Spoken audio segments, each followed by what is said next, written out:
Hi lads and lasses, Modest Pelican here with Far Cry 3. If you enjoyed this video, please buy a minivan and paint the words Modest Pelican on the side and then proceed to commit vehicular manslaughter, as this really helps spread the good word of my channel. In 2004, the original Far Cry was released. I didn't actually ever play it myself, I was too young, but I did spend hours watching my cousin play it and it taught me a valuable lesson. During boring family events, it's way more fun to play video games than spend time with your closest blood relatives. In 2008, Far Cry 2 releases where you spend your time slowly dying from malaria, which is the gameplay experience we were all asking for. This game revolutionized the medical science world. If you got shot in the leg, chest or head, your character would always pull a bullet out of his arm, and it really turned what doctors knew about bullet entry wounds on its head. Honestly, one of my favorite games of all time. The amount of hours I put into this was obscene. In 2012, Far Cry 3 releases and the series returns to its tropical island roots. In this vibrant setting, you can hang glide around while taking in the sprawling scenery. You can jet ski on the enticing blue water,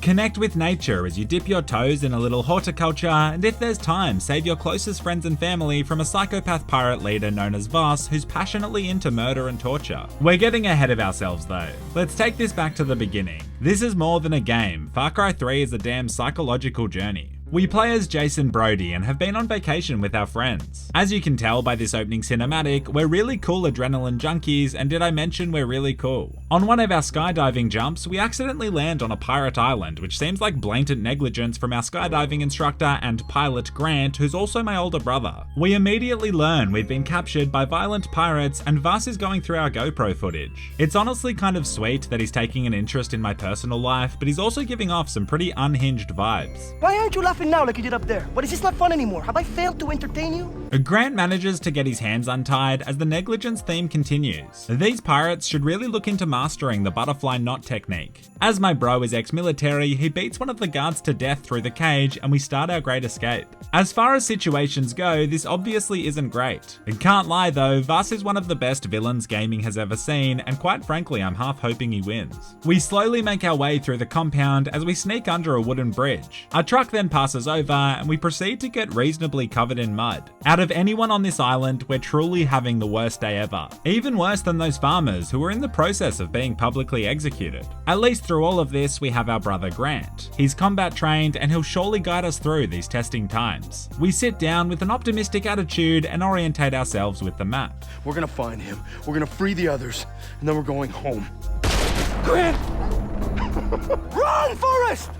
Run! Never judge a book by its cover, because Vaas gives me 30 seconds to escape, which is objectively generous. It's an extremely epic pursuit, and by falling off a cliff into a river, I'm able to get away. I awake hours later, and this guy Dennis, which is a strange name for a tribal leader, pulled my unconscious body from the water, saving my life. He shows me around the town, making sure to spend a lot of time focusing on all the beautiful tribal women. Dennis, you scoundrel. I head down to the gun shop as the clerk really tears down stereotypes. Gotta respect the sunglasses at night inside. This big girl is clearly the alpha, sorry Big D. He asks me to climb the radio tower because this is a Ubisoft game and therefore you climb towers. He also wants me to fight alongside his tribe to defeat Vaas, and he keeps telling me that I have the heart of a warrior. Dennis really lacks empathy. My brother was just brutally murdered in front of me. I need therapy, not a handgun and uplifting words. I reach the top and the nostalgia hits me harder than ever. This game is so damn good. The people who live here always leave their cars unlocked, which is surprisingly trusting given there's a full-fledged tribal guerrilla war going on. I drive down the road as I'm still in the hand-holding part of this game where they teach you to hunt, gather, and breathe. I proceed to cap a boar like an absolute boss. Dennis says that I'm ready to go and that I'll now be accompanying him on a mission to take back a pirate outpost. I'm starting to feel like I'm being gaslit into fighting Dennis's tribal war. I was sort of thinking I'd just hit the beach for 45 and then take off, but no, let's go commit our first murder. His men say they will wait for me to start the attack. Me with no tactical training and a crappy starter pistol. These guys are real assholes. At least wiping out Vaas's men will make it easier to find my girlfriend, my little brother, and my mates, which I guess is the morally right thing to do. I figure stealth is my best option, so I sneak around the grass to try and find an angle. I come up behind one of the big boppers and drive my machete through his heart. It's honestly alarming how easily Jason did that. My guy is clearly a natural killer, but at least I now have an AK-47.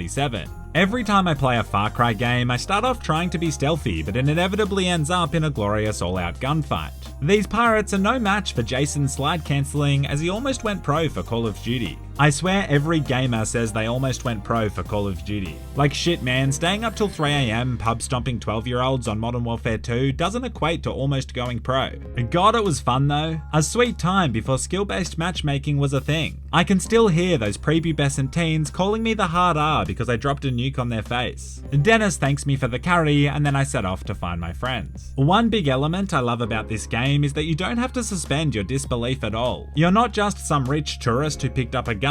Jason is truly terrified at first, but the more he kills, the more he enjoys it. It's like a drug. Whenever I play games, I always have this need to see if you can actually kill the friendlies. I proceed to murder an innocent villager, which although uncalled for, does align with the whole Jason Brady descending into a sociopath story arc, so we're still immersed. The time for myth busting and jet skiing is over though. Let's get to work.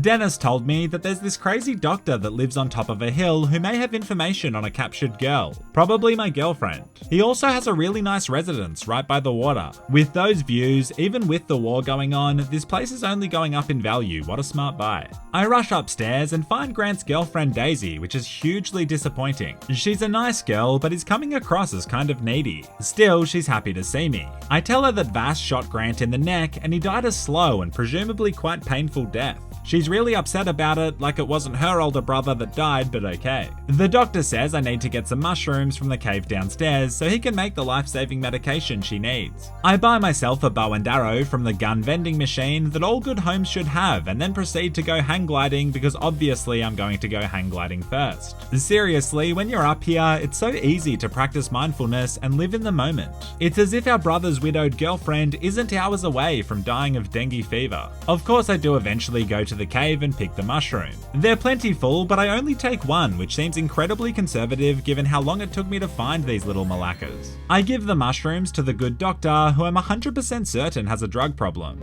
By the way, you should never do hard drugs unless you're at a party or bored. Speaking of, I got my vaccine done. I never knew you smoked it out of a glass pipe, but the guy with no teeth was very assuring. I give Daisy a premarital arm touch as Grant's dead and my girlfriend is probably going to die soon, so we might as well start repopulating the island. I mean, focus all our energy on saving the crew. I get some intel from Dennis that a beached cargo ship has a radio on board, which I could use to find everyone. I also got myself a sniper rifle so I can clear outposts out without anyone being alerted. There's something so damn satisfying about no one noticing your presence. I love that right after I clear these outposts out, Dennis's boys rock up and then have the audacity to ask me to help with trivial items from the bulletin board. Honestly, Dennis can go f*** himself. I also just remembered that you bang Vaas's sister later in the campaign. I don't know for certain how that would go down with Vaas, but I can't imagine well. He just doesn't seem like the kind of guy who'd sit down with us at brunch and welcome me into the family. I reach the ship and hear on the radio that they're keeping my girlfriend and my little brother in a nearby cave so they can make ransom videos. So cool that the pirates are taking an interest in vlogging. I respect the creative passion.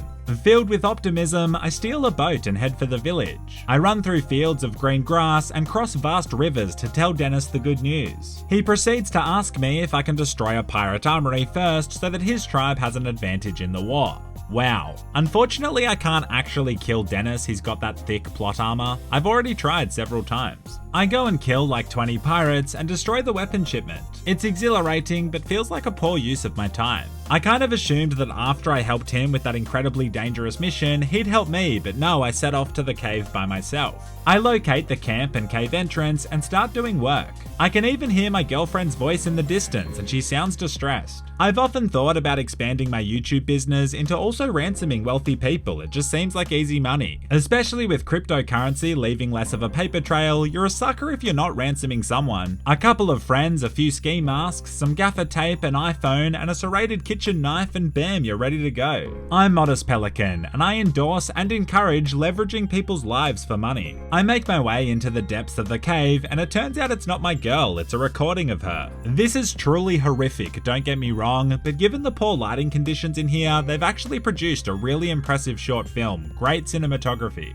I'm then surprise attacked by a corner camper and knocked unconscious. Guess where I wake up? That's right, back in Vaas's custody with my girlfriend and my brother, and he seems pretty motivated to burn us all alive. I'm also feeling like he may have skipped breakfast. Is it going to be them or me?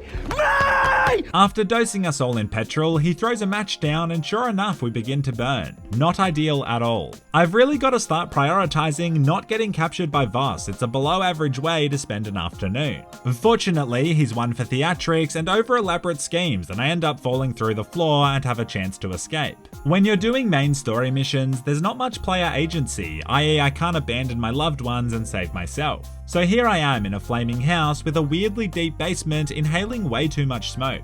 I managed to save Shorty, but it looks like my brother is gone. I'm now an only child. My parents are going to spoil the heck out of me. It's kind of exciting. We run away, and it's at this moment we start to realize just how fast Jason is falling. Our girlfriend Liza is panicking and afraid, meanwhile Jason is thriving. As we escape in a jeep, she's pretty shocked that I'm slaughtering our pursuers with a grenade launcher. It's honestly coming across as pretty judgmental. I've got literal and metaphorical shots being fired at me right now. It's highly stressful. I take her back to the doctor's house where she plans to stay and rest while I save everybody else. I didn't realize I was in an intimate relationship with Dennis 2.0. I've been uploading loads of GTA content to my other channel, Papa Peli. Last episode, we drove a taxi and kidnapped our clientele. It was good, clean fun. Thanks for the support and for watching, you absolute legends. Until next time, and as always, stay classy.